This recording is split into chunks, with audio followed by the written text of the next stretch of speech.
Listo,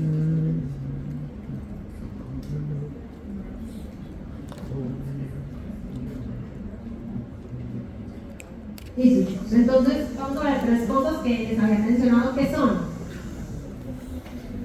ver si prepararon bolas. Un poquito de gases. Fantástico el tema. ¿Cierto? Bien.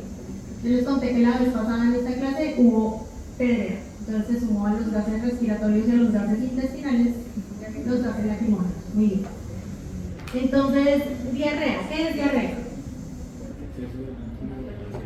Una pérdida de líquido, de agua, ¿cierto?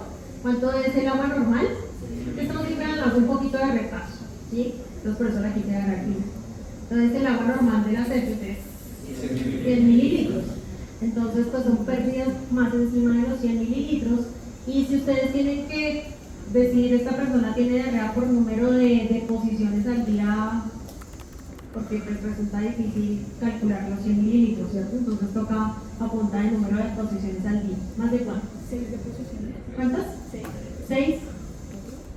Entonces, ¿cuál es la frecuencia intestinal normal? Para una es diarrea y la otra es estreñimiento, si se sale de esos rangos, ¿cierto? Entonces es entre 3 al día, obviamente de consistencia normal, ¿sí? Y 3 a la semana. Es decir, que hacer menos popó de 3 veces a la semana se llama estreñimiento, hacer más de 3 veces al día se llama diarrea. ¿Sí? ¿Listo? Bien. Hay una cosa muy interesante que, no sé, los que se dediquen a ciertas áreas de la medicina van a conocer, y es que hay una escala de cómo medir la consistencia del popó. No vamos a hablar de eso, pero es simpático. ¿Bien? Sí. ¿Listo, chicos? Entonces, ahora, ¿por qué se puede producir diarrea? Entonces aquí lo vamos a tener como en tres razones principales. La primera, que disminuye el área de superficie. Entonces, procesos patológicos que resultan en una disminución de la superficie de absorción. Porque si ustedes me dicen que hay 100 mililitros en las heces, entonces, ¿cuánto tuvo que absorber entre el intestino delgado y el grueso para que solo fueran 100? 8.900, porque partimos de 9.000, ¿sí? De 9 litros. Entonces, si esos 8.900, por alguna razón en relación con el área de superficie, porque tengo alguna infección o porque me quitaron un pedazo del intestino, que también puede ser, el caso es que disminuye la absorción, pues voy a tener una posibilidad de absorción, por supuesto, menor, y esa agua se va a quedar para que pues sea excretada. Entonces, digamos que de las principales, pues las infecciones y las inflamaciones o los fenómenos inflamatorios del intestino. Cualquier cosa que disminuya esa cantidad de absorción. ¿Listo? Bien. Hay otra, entonces esta se llamaba, o digamos que su característica es que disminuye el área de superficie. La otra característica es que sea diarrea osmótica. La más conocida, la intolerancia a la lactosa. ¿Sí? Entonces, ¿qué pasa o qué es lo que hace la lactosa? ¿O qué hace la lactasa? Entonces convierte, la lactosa es un disacárido, ¿cierto? Y es un disacárido compuesto por glucosa. Muy bien. Y entonces, si no se puede convertir, entonces pues causa que queden unos solutos en la luz del intestino que no son absorbibles. ¿Se acuerdan cuál era la característica importante de los carbohidratos para que fueran absorbidos? Que sean monosacáridos. Si no son monosacáridos, se quedan en la luz y van a producir pues que se conviertan en una sustancia osmóticamente activa y se lleve agua. ¿Sí? ¿Listo? Entonces, esos solutos no absorbibles pues van a ser los que, como decía, atraigan agua. La otra característica de este tipo de enfermedades es que como quedan ahí disponibles, entonces para este caso la lactosa queda disponible en la luz del intestino, entonces aparte de producir un fenómeno osmótico por sí solo, las bacterias que están allí pueden producir otras sustancias también osmóticamente activas que hacen que arrastre agua. Entonces sí o sí, por cualquiera de las dos razones, pues va a resultar en que pues va a haber ese fenómeno de osmosis.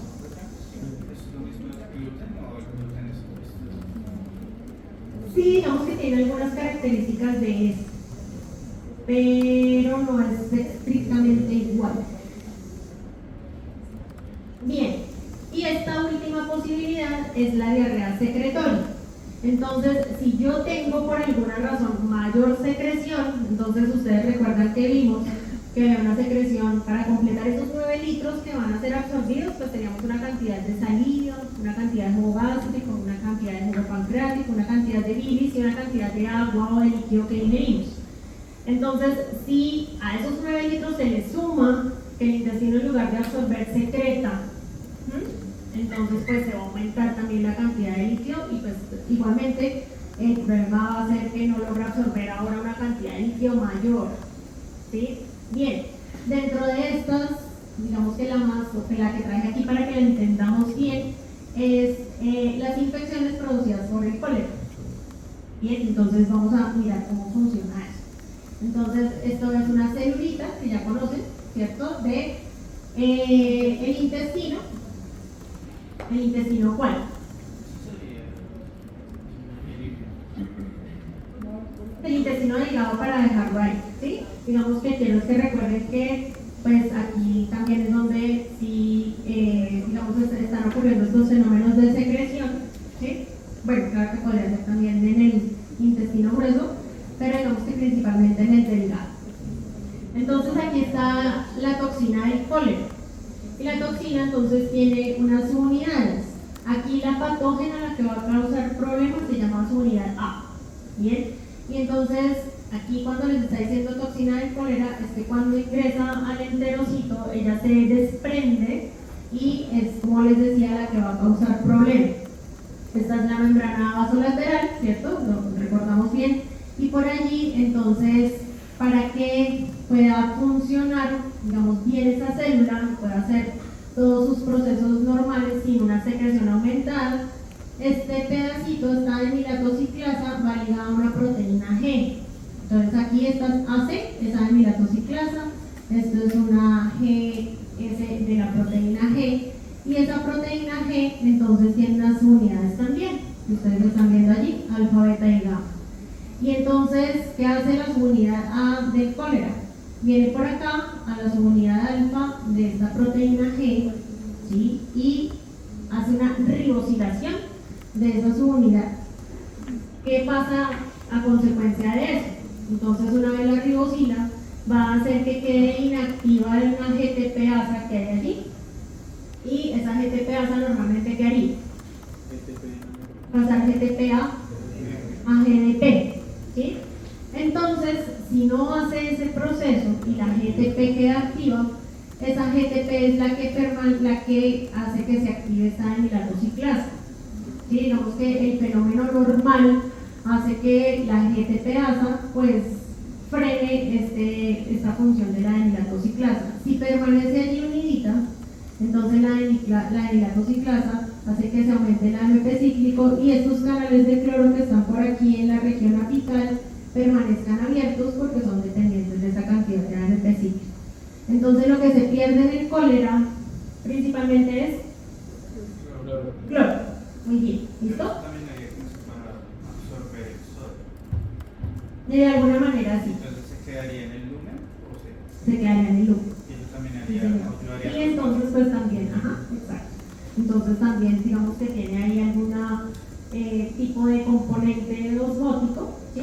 Pero principalmente el fenómeno principal es que tiene una apertura permanente de canales de cloro. ¿Qué trastorno ácido base tiene uno si pierde mucho cloro? Una alcalosis, ¿vale? Bien.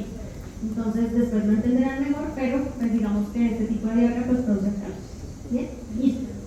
Entendimos aquí el fenómeno. Entonces esto es como el prototipo de una diarrea secretoria. Vamos a tener una cantidad de líquido a expensas de ese cloro y ese sodio que están por allí arrastrando agua. Listo, eso era todo lo de la parte de diarrea. Hay algo muy importante que pues hay que mencionar, que son las sales de rehidratación oral, ¿sí? Porque pues esto desde que existe, por aquí está el artículo original, cuando fue escrito, y entonces no se alcanza a ver por acá, es de 1963. y desde ahí pues la reducción de la mortalidad por diarrea pues fue brutal, porque pues principalmente sobre todo este tipo de infecciones como el cólera pues mataba a un montón de gente, y si estamos hablando de niños, peor. Bien, entonces, ¿en qué consisten las sales de rehidratación oral? Entonces, este es como el experimento original, el de 1963. Entonces, ellos pusieron por aquí un pedacito de intestino, esto era de conejo. Entonces, ese pedacito de intestino, ahí dentro tiene una cantidad de sodio, ¿sí? Como si fuera a ser absorbido, como el que nosotros podríamos tener listo para la absorción. Y en la parte externa hay un líquido que es similar al líquido extracelular. ¿Qué pasa aquí? Digamos que si solamente tenía en el líquido interior, en este tenía solo sodio, pues realmente la cantidad de agua que se lograba absorber era muy poca, incluso aquí en el tiempo empezaba a disminuir. ¿Qué fue lo que ellos hicieron? Le echaron a eso glucosa, ¿sí? Entonces ahora este liquidito de aquí adentro tenía sodio y glucosa, y lo que vieron fue que a partir de la adición de esa glucosa, pues la absorción aumentaba de manera muy importante, ¿sí? Eso se basa en que hay unos transportadores que se llaman SGLT1, ¿cierto? Bien, entonces pues eso favorece que haya una absorción de sodio adecuada si hay glucosa disponible. ¿Listo? Bien. Gas intestinal. Entonces, dime. ¿Estas funciones mensuales de rehidratación sin glucosa, si la glucosa es como la que potencia el No, no tiene sentido. Si te venden unas sales de rehidratación sin glucosa, eso no tiene sentido. Sí. Eso sería como hacer el experimento de hace 50 años, 70 años. personas que solo pueden, o sea, que no pueden consumir glucosa. Hidratación endovenosa entonces, ¿sí? Pero pues la oral necesita que tú puedas absorber el sodio que está antes de la glucosa. Bien. Gas intestinal. Yo a alguien le contesté por acá, por ese pedazo. Hay un pedacito en la fisiología, dime.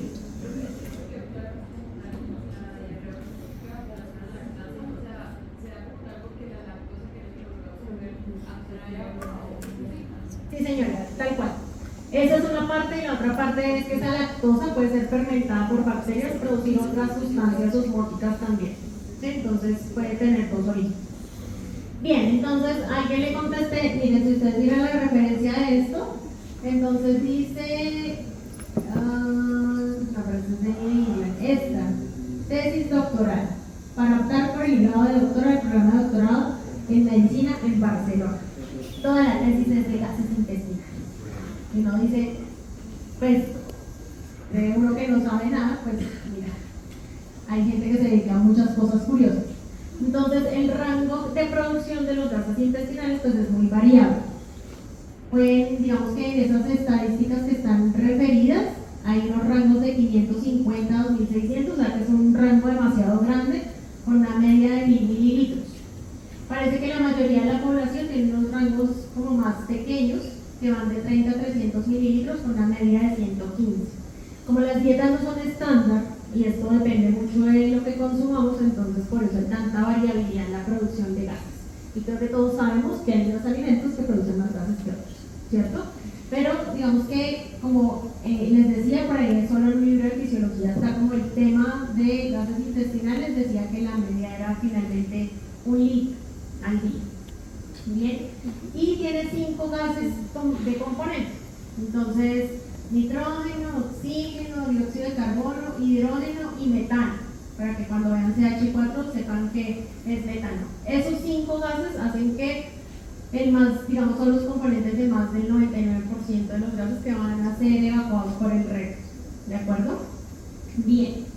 Entonces aquí están representados. Ese dibujito es tomado de la tesis que les estoy mencionando y pues tal cual. Digamos en su orden, el más abundante es nitrógeno, el que sigue es hidrógeno, el que sigue es dióxido de carbono, luego está el metano y el más poquito es el oxígeno.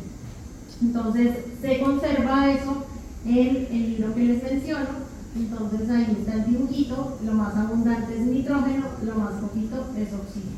Bien, Y lo que ninguno de ellos, porque la creencia es como que el gas metano es el que le da el olor poco agradable a los gases, pero hay otros gases, como ustedes veían aquí, esto es el 99%, digamos que ese poquito, el 1% son otros gases, que esos son los que le van a caracterizar el olor, que son sulfuro de hidrógeno, indol y escatol. Bien, entonces son los más poquitos, pero los más espeluznantes. Dejémoslo. ¿Listo? Bien. Entonces, pues como se podrán imaginar, digamos, para que aparezcan esos gases intestinales, pues ahí hay una componente importante de la fermentación bacteriana, ¿sí? De todo eso que vimos en la microbiota. Entonces, pues los residuos de comida, y particularmente de ciertos tipos de comida, pues son los que van a ser o se absorben por la sangre o se metabolizan por los microorganismos que consumen gas, y en general pues resulta siendo poquito, pero si por alguna razón tenemos un consumo más alto de esos que van a ser metabolizados y no tenemos la microbiota suficiente para que la transforme, entonces pues van a aumentar. Entonces es una dinámica importante entre el consumo de los alimentos y qué tanto las bacterias lo van a fermentar y qué tanto ellas lo van a consumir, porque pues finalmente hay muchas que dependen sobre todo de metano, pero en alguna de las presentaciones algún artículo hablaba de ellas, que ya los vamos a mencionar. Bien, entonces pues finalmente sí, digamos que esto aquí está reafirmando ese pedazo de que residuos persistentes en el colon de comidas previas que son fermentables y productoras de ese tipo de gases, pues son las que van a aumentar ese tipo de producción. Y acá, importante entonces, miren, esto que les está diciendo aquí, bacterias reductoras de sulfato, bacterias acetogénicas y las arqueas metanogénicas, que fueron las que mencionaron, son como los tres grupos principales que consumen la mayoría de la proporción de los gases que son fermentados. Es decir, que si uno tiene muchas de esas bacterias en su microbiota, pues puede tener menos gases. Probablemente hay personas que sufren más de este tipo de problemas y pues debe ser que tienen una microbiota pobre en esas que dependen de, sobre todo de metano. Y lo otro importante aquí es resaltar que esos alimentos que son fermentados son principalmente el almidón, los oligosacáridos y las fibras vegetales, que son las que se quedan en el intestino en la luz porque no se pueden absorber de manera completa y son las que se van a fermentar. Digamos que los componentes principales de esos alimentos entonces se han como referido con esta sigla, y entonces pues la idea es que se reduzcan ese tipo de alimentos en los pacientes, y entonces se le llama una dieta oligodimonosacáridos fermental, pues pobre en oligodimonosacáridos fermentables y polímeros, que son los componentes pues de esos alimentos que están en la parte superior. Bien. Y la parte final, de aquí solo hay dos dibujitos, bien, entonces es la parte de vómito. Bien.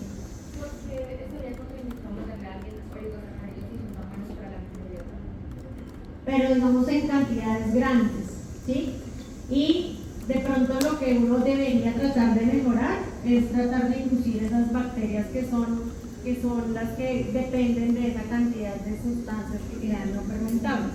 El problema es que sí, claro, son buenos para ciertas cosas y obviamente los tienes que consumir, pero si esas cantidades, esas poblaciones bacterianas son muy poquitas, pues se quedan ahí, se quedan para fermentar, entonces pues aumenta tu número de gases o el número de gases de la persona. Consumo gradual para que aumente el número de bacterias, en vez de un consumo muy alto inmediatamente.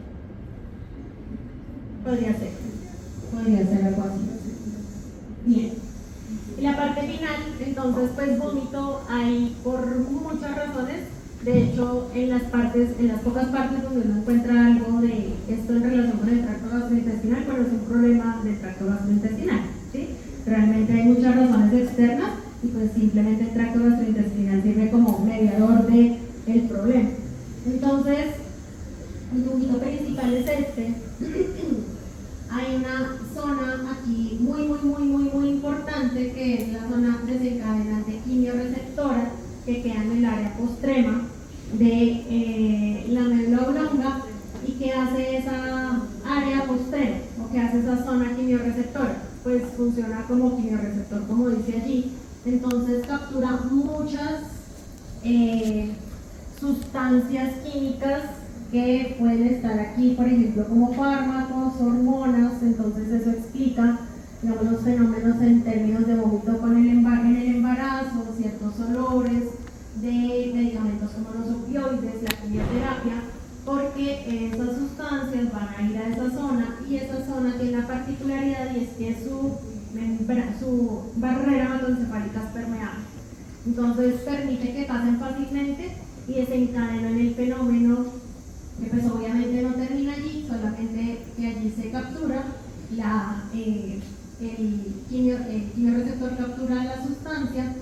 Y lo otro que tiene que pasar para que eso termine en vómito es que esta información es llevada aquí, segundo elemento importante para que haya vómito, al núcleo del tracto solitario. ¿De qué se encarga el núcleo? De toda la parte mecánica muscular del vómito, es decir, que es el que va a determinar o tiene los nervios somáticos para que la musculatura de la cavidad torácica y de la cavidad abdominal y el diafragma pues participen en ese evento. Bien, entonces tiene que darse ese punto inicial y tiene que llegar acá para que el ciclo esté completo. Una vez llega, se va a traducir realmente en vómito y que todos hemos vomitado. La glotis tiene que cerrarse, ¿cierto? Porque si no, pues ese alimento que se devuelve a través del tracto gastrointestinal pues se iría a la vía aérea. Entonces pues la glotis está cerrada y el movimiento que se da, que se llama contracción gigante retrógrada. Entonces, y ya les explico de dónde sale ese movimiento, va a generar una presión muy alta en la cavidad abdominal y en la cavidad torácica, pues que obviamente en la medida que esté cerrada la glotis pues se hace una presión muy grande. Bien, y pues obviamente eso es lo que va a hacer que se devuelva el alimento.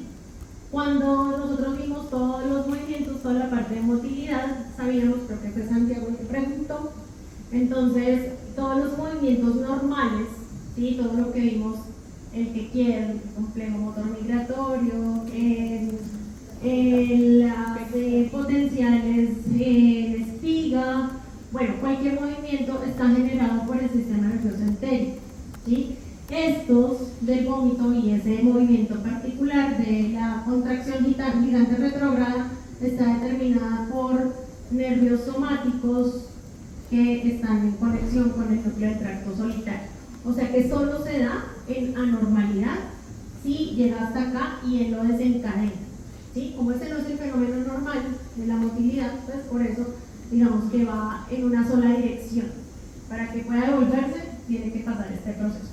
¿De acuerdo?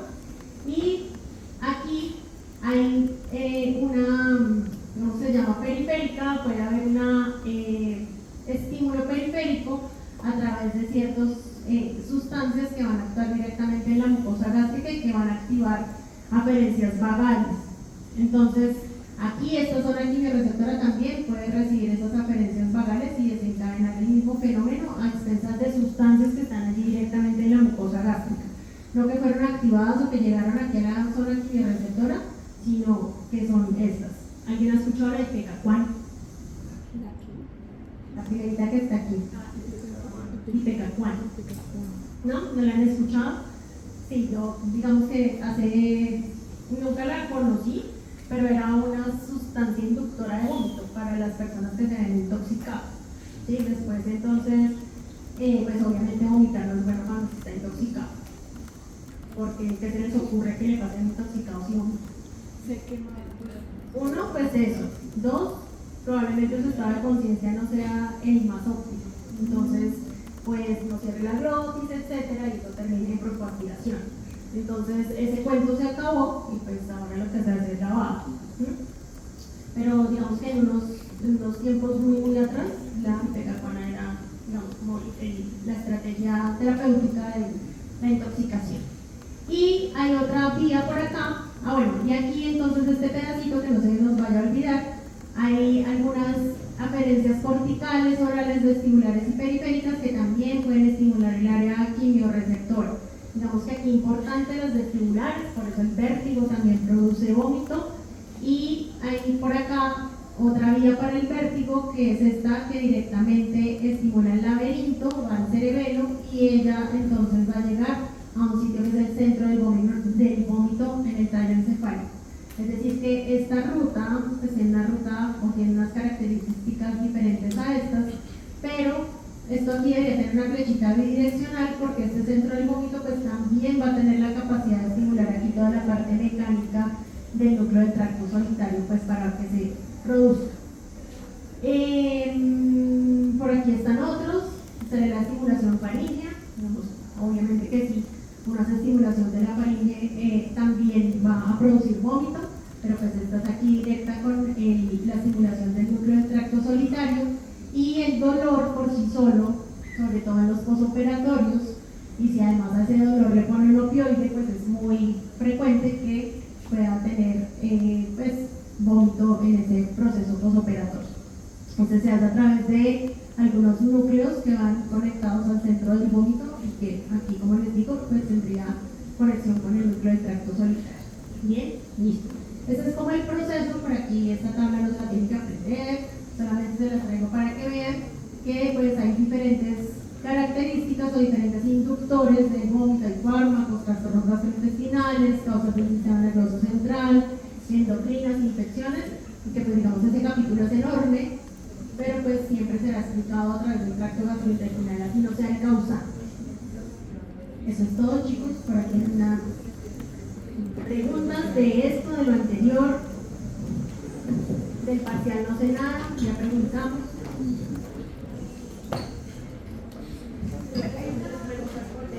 Más o menos, hay entre 3 y 4. De gastrointestinal, digamos lo que nos pidieron fue 3 por tema.